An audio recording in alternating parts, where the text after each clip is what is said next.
les nuls et c'est maintenant Formule nulle. Oh yeah! Et on s'approche du Grand Prix du Canada, mais avant, faut faire l'Azerbaïdjan. D'ailleurs, David, comment ça va? Ça va bien, toi? Oui, gros Grand Prix, Azerbaïdjan, c'était beau, le château, hein, ça passait proche, hein? Écoute, c'est pas mal la seule affaire qui était beau du Grand Prix. Ouais, hein. Bon, parfait, mais regarde, on va y passer tout de suite parce que c'est ça, hein, c'est ça. Fernando Alonso, back on the podium in Formula One! Oui, Grand Prix d'Azerbaïdjan, et encore une fois, on commence avec tradition cette année, un Grand Prix un peu plate, hein? Ouais, un petit peu. On nous avait pourtant promis de l'excitation, des nouvelles, des dépassements. En tout cas, c'est un peu dur quand les deux Ferrari tombent au combat. On va dire ça comme ça. Ouais. On va parler un petit peu plus tard. Mais bon, on va commencer tout de suite avec notre podium et on commencera pas à regarder Ferrari pour un peu plus tard. On va commencer avec une partie du corps de quelqu'un, c'est-à-dire le dos de Hamilton. Ben ouais, beaucoup de problèmes de marsounage chez Mercedes ce week-end, autant chez Russell que chez Hamilton, mais la plus grande victime a été Hamilton. Pour ceux qui ont vu les images de Lewis Hamilton, qui a eu toutes les misères du monde à sortir de sa voiture à la fin de la course. On remettait même en doute à la fin de la course sa présence au Grand Prix du Canada qui s'en vient en fin de semaine. Ce qui est terrible. Ouais, ce qui serait terrible, effectivement. Mais il a confirmé qu'il serait là quand même. Par contre, ça va être un problème à régler chez Mercedes. Tout simplement pour la simple et unique raison que tu peux pas t'offrir 23 Grands Prix comme ça. Je sais qu'à Bakou, c'est des circonstances exceptionnelles. Il y a la longue, il y a la longue ligne droite et les autres lignes droites qui sont quand même assez costaudes. Sauf que, bon, tu sais, quand tu es rendu à sacrifier, à choisir, ok, est-ce que je sacrifie la santé de mon pilote pour de la performance et que tu choisis de la performance?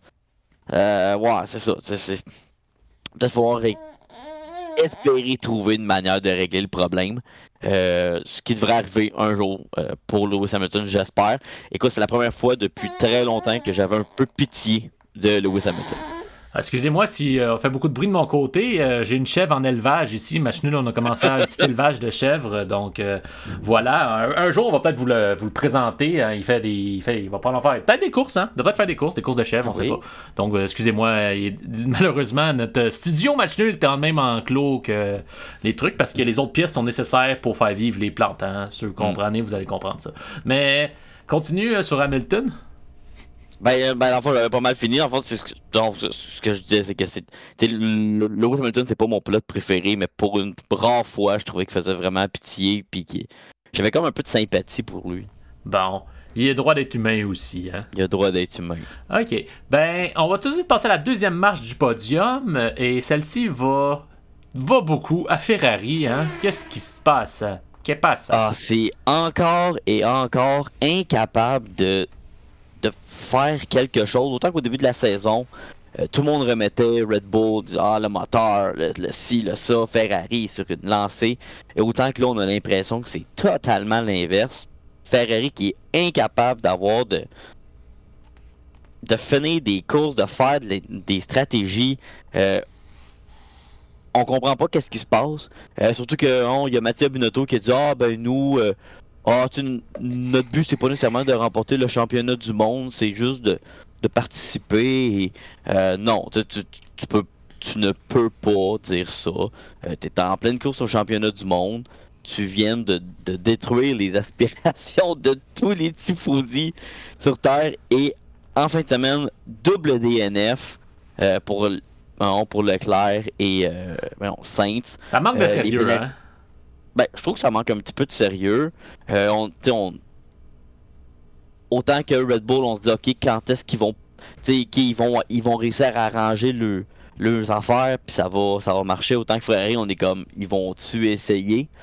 Je sais pas. Les pénalités vont commencer à s'accumuler autant pour Sainz et Leclerc avec les moteurs, avec les tons, avec les transmissions et tout.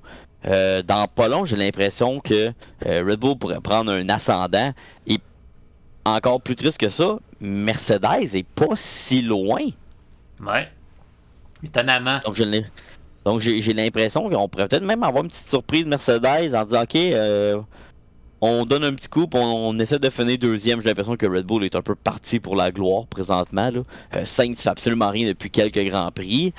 Puis bon, excepté Monaco. Ouais. Et Leclerc, c'est malchance par-dessus malchance.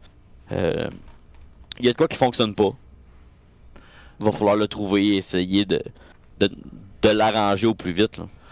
Ouais, ben regarde, à un moment donné, moi je te le dis depuis le début qu'elle a choqué, là, fait que pour moi c'est pas tant. Ouais, effectivement. Et regarde, on va tout de suite aller, parce qu'il s'est pas passé grand chose, qu'on soit sincère. On se mentira pas. On va aller avec l'écurie semi-canadienne, parce que j'ai bien le Grand Prix du Canada, la performance d'Aston Martin à l'Azerbaïdjan. Je voulais mettre ma casquette pour l'enregistrement et j'ai décidé de pas le faire parce que un jour, il va falloir qu'on m'explique comment prendre ce projet-là au sérieux. On a d'un côté Sébastien Vettel qui réussit une super P6 qui, j'ai l'impression, est vraiment genre juste le cœur et l'âme de cette équipe-là. Et de l'autre côté, on a un Lance Stroll qui fait un double crash en qualif sur ses 2 tours en Q1. Fait un crash dans chaque tour, qui en course roulait P14, bon, qui a dû déclarer forfait, mais il n'a pas été là du week-end. J'ai des sérieux doutes sur le fait que Vettel voudrait revenir la saison prochaine. S'il revient pas, va falloir penser à trouver une autre idée pour les pilotes parce que personnellement je serais pas capable de prendre ce projet au sérieux. Ouais, mais avec tout l'argent qui était investi là. Ouais, c'est ça, mais en même temps, ils sont pas chanceux. On nous a dit que dans 5 ans on voulait un championnat et tout, et là zéro. Ouais, en même temps, ils sont pas chanceux parce que ils ont eu l'époque de la Mercedes Rose, puis là, le monde ils ont dit non, t'as pas le droit de faire ça, fait que ça les a nerfs pour l'année suivante. Puis là, cette année, on s'entend qu'ils sont pas mal victimes du moteur Mercedes. Ça, puis aussi d'une mauvaise confection de la voiture à la base. Bon, on a complètement changé le profil aérodynamique, justement pour donner la Red Bull verte. Ouais. Mais elle non plus. Ça marche comme ça marche. Puis, écoute, une chance que Vettel est là pour les performances et ramener des points. Parce que sinon, Stroll est juste pas là. OK. Bon, ben, on va passer maintenant à nos héros et fantômes du week-end. Je vais te laisser aller en premier pour ton héros du week-end, mon cher David. Ben, mon héros, à moi, c'est Pierre Gasly qui... Tu me copies comme celui de la semaine passée. Bon, peut-être. Mais... qui malgré moi personnellement je m'étais dit il va arriver là-bas, il va être mais pas nécessairement à terre, mais tu sais il va être Théon Pérez qui a signé son contrat, il est un peu pris entre l'arbre et l'écorce. Non, trouve le moyen de sortir une solide performance. Écoute, bravo, c'est comme ça qu'il va réussir à se sortir du giron Red Bull un jour. Ben oui. Moi, de mon côté du héros du week-end, on en a parlé, Sébastien Vettel. Juste le fait de réussir à amener Aston Martin dans le tiers du haut, hein? C'est quand même quelque chose. Donc voilà, pour moi, c'est mon héros du week-end. Et je vais poursuivre avec mon endormi du week-end, le fantôme du week-end. T'as-tu vu Alex Albon durant la course, toi? Non, je l'ai pas vu. Ben, c'est ça. Tu vois, moi j'avais. Ben, moi, en fond, j'ai pris Nicolas Latifi. Ah, son ami. Ben, endormi, moi, à moitié. Je le prends à Albon parce qu'évidemment, Albon, on l'a pas vu. Ouais. En même temps, je me suis dit, Latifi, c'est pas crashé. Il a encore gossé avec les Blue Flags. Donc pour moi, c'est un peu être endormi. Je voulais pas y aller avec le choix facile de Albon. Ouais, c'est ça. J'ai pris l'autre pilote Williams. Okay, d'accord. Alors, maintenant, on va aller avec le fameux indice de sommeil. Et on se rappelle que sur une échelle de 10 moutons, savoir à quel point le Grand Prix était excitant. Et je lui ai donné un 0 bouton sur 10. Parce que le berger n'était pas là pour veiller sur le troupeau. Pour ceux qui comprennent ce que ça veut dire, c'est que c'est ça. Donc, donc on va passer maintenant, fini le Grand Prix d'Azerbaïdjan, et on s'en va vers les arrêts au puits, où est-ce qu'on va faire le tour des actualités.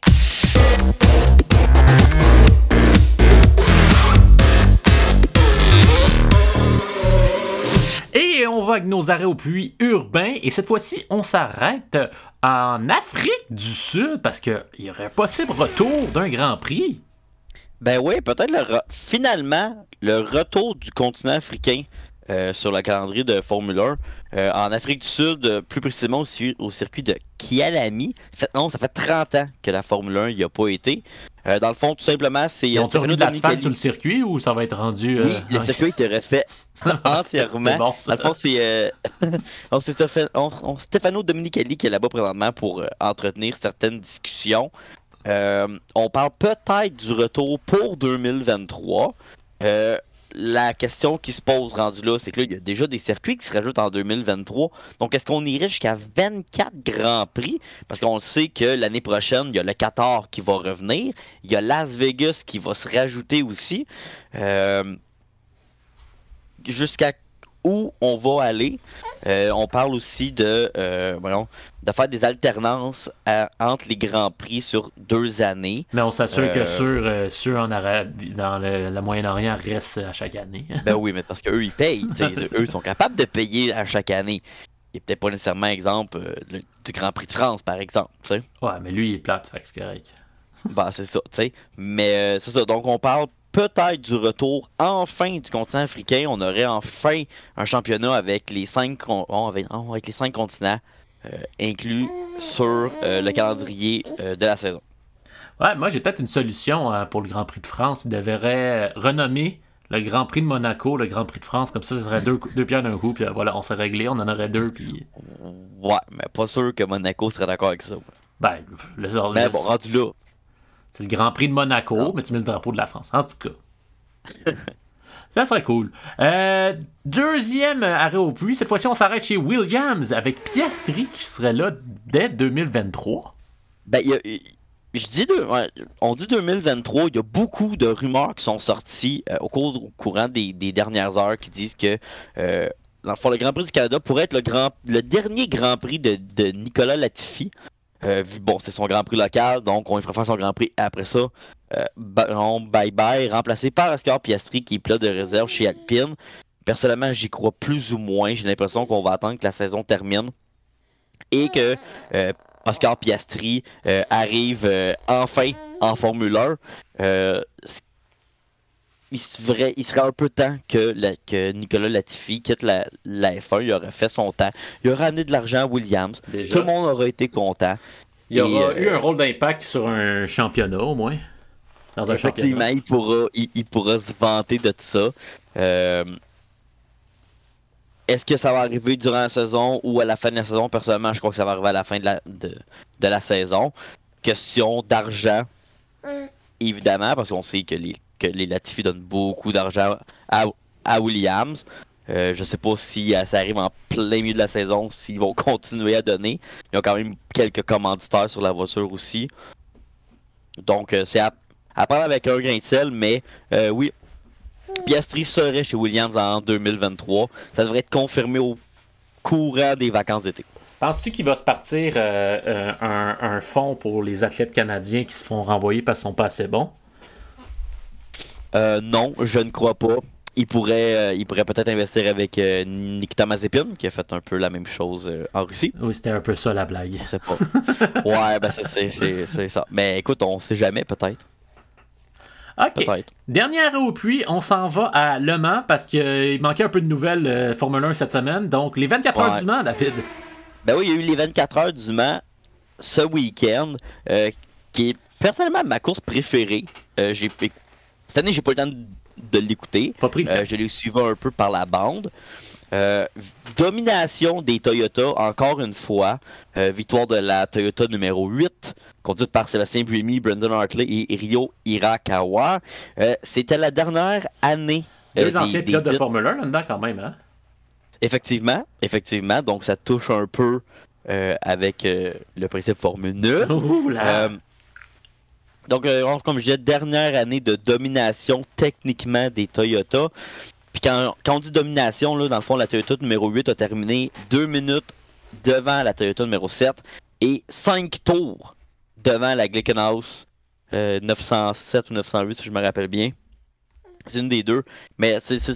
C'est là qu'on voit que Toyota a complètement dominé les 24 heures du Mans depuis 2, 3, même 4 ans. Il devrait y avoir une révolution pour 2023. On va espérer que ça amène un peu de changement. Mais c'était notre petit point 24 heures du Mans pour la saison. Donc, c'était une course serrée, dans le fond. Hein? Oh, toujours. OK. Toujours. Parfait. Ben, ça a fait le tour et on va maintenant passer... on finit le Azerbaïdjan pour de vrai et on passe au fameux Grand Prix du Canada. Le Canada. Signifiant village en langue laurentienne, le Canada est un pays sans mythe fondateur fort, c'est-à-dire qu'il a vu le jour sans révolution ou guerre d'indépendance.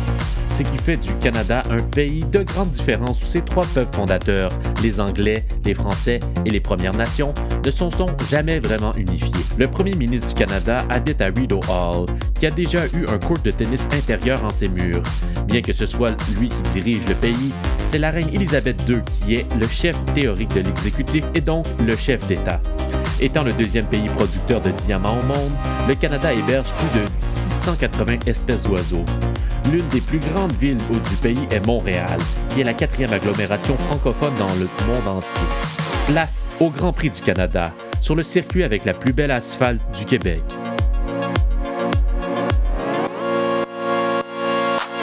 Hey, on en a-tu appris des affaires sur le Canada, hein? Mais, David, c'est pas tout. Parce que j'ai d'autres informations à te donner sur le Canada. Puis là, j'en profite vu que c'est le Grand Prix du Canada. Puis j'ai pas pu le mettre dans le petit truc parce que ça a été beaucoup trop long, OK? Tu sais, je sais pas si t'en rappelles, là, mais le Canada, il s'est formé en 1867. 67, ouais. 67 pour 67. Puis à ce moment-là, il fallait trouver un nom au Canada, hein? Tu sais, ça s'appelle Province of Canada, whatever, là. Mais il n'y avait pas vraiment de nom. Fait que le monde se sont penchés pour faire un petit brainstorm pour savoir qu'est-ce que ça pourrait être le nom du Canada. Donc, j'ai sorti le brainstorm avec les idées. OK? Fait que David, je vais te les énumérer, puis tu vas me dire qu'est-ce que t'en penses, puis on va choisir lequel t'es meilleur là-dedans. OK? Donc, outre le Canada, on avait l'Anglia, pour honorer la religion des protestants britanniques. Donc, l'Anglia. Ouais. On a Borealia, c'est-à-dire le nom latin pour nordique. On a Cambodia, OK? En l'honneur de Jean Cabot, un fameux explorateur italien qui a exploré l'Est du Canada. Bon, l'Est. Ouais. On a Colonia, tout simplement, pour nous rappeler qu'on sera toujours une colonie. Une colonie? Ouais. Ben oui. Ça, c'est un de mes préférés. Le Ifisga. Et si voilà, ok. Pourquoi? On a pensé proche de s'appeler ça, là? En l'honneur des peuples fondateurs. C'est-à-dire, je vais le dire en anglais parce que c'est là que ça fait du sens. English, French, Irish, Scottish, German and Aboriginal. Et si voilà, ok. Donc, l'Efisga. Il y a Hochelaga, évidemment, le non-natif de Montréal, qui était là avant. Bref, que c'est ça. On a Laurentia, parce que les Laurentides et tout. Mésopelagia, c'est un peu compliqué comme nom, mais en gros, ça veut dire la terre entre les deux mers. On a Northland ou Northland, la terre du Nord. On a juste le nom Supérieur. Superior. Ah, bon. Parce que tu sais, comme le lac supérieur, mais là, ça serait supérieur. En tout cas, ça serait un peu vantard pour comme nom de pays. On a Tuponia. OK? Là, tu vas dire, d'où ça sort, ça? Mais Tuponia, c'est un autre acronyme, mon cher David. C'est un acronyme pour The United Province of North America. OK, ouais. Il aimait ça, les acronymes. Je sais, hein? On a le pays ça aurait pu s'appeler Transatlantica. Ouais. Ça aurait pu être aussi Ursalia, qui veut dire la terre des ours. Aussi Vesperia, c'est-à-dire la terre de l'étoile du soir. Et aussi Victoria Land, parce que c'était la reine Victoria. Ouais. Donc, toi, si mettons, dans le brainstorm, tu avais une idée là-dedans à choisir, ça aurait été quoi? Écoute, finalement, je trouve que Canada, c'est pas si pire que ça. Même. Écoute, aucun maudit, c'est quoi ces noms-là? Mais ça peut te consoler un peu. Aurais-tu vu ça, toi, le Grand Prix de Utopia? Utopia de quoi? Tuponia. Tupona. Je sais plus trop, en tout cas, là, bref, c'est ça. En tout cas, cette affaire-là. Ouais. Mais moi, je vais t'avouer que Ifisga, là, je trouve ça. Surtout pour dire genre, ouais, c'est parce que c'est les peuples qui étaient là, fait qu'on a nommé ça de même. Ouais, c'est ça. On leur a tout piqué, mais on leur donne le nom, puis...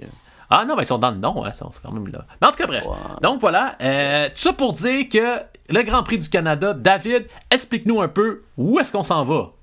Enfin, nous voici de retour au circuit Gilles Villeneuve. Oui. Après 2 ans d'absence, enfin, le circuit Gilles Villeneuve est considéré, en fond, on fait 70 tours de circuit. Chaque tour compte pour 4,361 km pour un total de 305,270 km. On fait exactement le minimum de tours qu'on a à faire à peu près flush à 305. Il comporte 14 virages, dont certains virages célèbres, donc comme les S de Sénat, l'épingle au bout du circuit, la ligne droite du casino et évidemment le mur des champions. Oui, le mur des champions. Le fameux virage célèbre, c'est-à-dire la ligne droite. Ouais, ben, il y a comme un petit virage. Je dis virage, mais ouais. Je comprends, mais ça me faisait rire. J'avoue, effectivement. Le mur des champions qui a vu plusieurs champions de Formule 1 et autres champions dans d'autres catégories le frapper, dont Damon Hill, Michael Schumacher, évidemment Jacques Villeneuve. Évidemment, c'est un champion pour rien. Ouais, effectivement. Jenson Button et Sebastian Vettel aussi ont été des victimes, non pas pendant des grands prix, mais pendant des séances d'essai, etc. Il y a aussi Carlos Sainz qui peut rentrer dans cette catégorie-là, vu qu'il a déjà été champion de Formule Renault 3.5. Juan Pablo Montoya, même chose, avec l'IndyCar, si je me trompe pas. Donc, plusieurs champions qui ont réussi à rater ce virage-là. En plus, c'est la tagline en ce moment, le slogan pour leur campagne publicitaire. Ah, bon. Donc, est-ce qu'on doit s'attendre à ce que Verstappen se rejoigne le club? Peut-être, on sait jamais. Il pourrait peut-être juste perdre le contrôle, pogner une roche. Il a pas tant coursé, hein, lui, au Grand Prix du Canada. Non, effectivement. Je vais aller checker. Continue de checker, je vais aller voir son historique. Parfait. On fait ça en direct. Oui. En direct. Le Grand Prix du Canada a été le lieu de plusieurs premières victoires pour des pilotes, dont Jean Alesi en 1996, Lewis Hamilton en 2007, Robert Kubica en 2008 et Daniel Ricciardo plus récemment en 2014. Le record de victoires sur le circuit, Michael Schumacher et Lewis Hamilton avec chacun 7. Juste 7? Juste 7. Le plus proche, je pense, ils sont à 3, si je me trompe pas. Ouais, quand même, pas si pire, hein? Quand même pas pire pantoute. OK. Mais quand tu disais que c'est lui la première victoire, on a aussi eu des courses surprenantes, hein? Je me vite de même, celle avec Jenson Button, là, puis ça avait fini avec plein de drapeaux rouges. Ben Sébastien Vettel qui avait manqué le virage 5 et 6, si je me trompe pas, qui avait complètement glissé la course la plus longue, qui avait duré, je pense, 4 heures environ à cause des délais de pluie et tout. C'est suite à ce Grand Prix-là qu'on a mis des délais de 4 heures pour les Grands Prix, ce qui nous a permis d'avoir une fin au Grand Prix de Belgique, par exemple, l'année passée. Bah ouais, mais ils ont fait ça avant, par contre. En tout cas, ben, puis non, sinon, il y avait l'autre aussi, où est-ce qu'il avait rentré dans le cul de l'autre, là? Ouais, mais ça, c'est. Je pense que c'est Kimi Räikkönen qui était rentré dans le derrière de Lewis Hamilton. Durant leur arrêt au puits, la lumière était virée rouge. Puis Räikkönen n'avait jamais été capable d'arrêter. Donc, en plein à la fin de la ligne des puits, Lewis Hamilton et Kimi Räikkönen avaient dû abandonner leurs courses respectives. Ok, j'ai checké rapidement des top 5 pour Max Verstappen souvent, mais un podium. Ah, bon. C'est quand même pas si tant pire. C'est pas si tant pire, comme on dit. Ok. Parfait. Qu'est-ce que t'anticipes en fin de semaine pour le Grand Prix du Canada? J'anticipe une première victoire. De quelqu'un qui n'a pas encore gagné. Ah ah! Intéressant. Juste ça, pour moi, ça ferait mon week-end. C'est un gros tease. Moi aussi, je m'attends à une grosse course là, à cause des virages et des longues lignes droites. Fait que ça. Tu sais, ouais. S'il y avait 4 places de DRS à l'autre course, je pense que là, il peut en avoir aussi 4. Là, fait que. Je veux dire. Il en avoir 2, là, logiquement. La ligne droite du casino et une petite sur la ligne des puits. Ben ouais, mais t'as l'autre, celle qui s'en va, t'as la longue ligne droite, t'as l'autre ligne droite qui s'en va à l'épingle, puis t'as l'autre ligne droite après. Ah, c'est vrai. C'est vrai. C'est pas mal toutes des lignes droites, là, ici, qu'on a. C'est vrai. Ouais, c'est vrai, il y a beaucoup de lignes droites. C'est vrai. Ah non, c'est vrai, c'est à l'Australie. L'Australie qui en avait plein. Mon Dieu, ça n'a pas de sens. En tout cas, bref. Ouais. Je pense qu'il y en a avant le V1 en plus. Le pool des nuls. Où est-ce qu'on en est? On en est dans le fond, résultat du dernier Grand Prix. Max Verstappen premier, Sergio Perez en deuxième position et George Russell troisième. Les 5 points de la pole ont été à Charles Leclerc. Le L'écurie du week-end a été évidemment Red Bull. Donc le classement se donne comme suit. En premier, encore Andrew Dickinson avec 261 points. Deuxième, Mobro qui continue à la pousser vers la première place. Champion en titre à 251 points. Et un nouveau en troisième position, Samuel Blanchette-Gas à 208 points. Oh, bravo. OK. Et tes prédictions pour le Grand Prix pendant que moi, je viens de me rendre compte que je les ai pas encore pensées. Fait que vas-y, puis je te suis. Tu vas faire ça sur le fly. Oui, comme je disais. Ça sent le Alonso à plein nez. Ça sent le Alonso à plein nez. Je souhaite et je prédis la première victoire de George Russell ce week-end. Le Grand Prix du Canada aime ça, couronner des nouveaux vainqueurs de Grand Prix. Donc pourquoi pas? Je pars dans la folie et je donne la victoire à George Russell, suivi de Max Verstappen et de Sergio Perez. OK. Moi, je vais y aller, comme d'habitude, avec une course endiablée. Avec une pole position, évidemment, de Charles Leclerc. C'était la prédiction que j'avais aussi. J'avais une prédiction. La pole, c'est Charles Leclerc, mais il finit pas. Ouais, mais ça c'est facile à dire, après je l'ai dit. Ça c'est facile à prédire.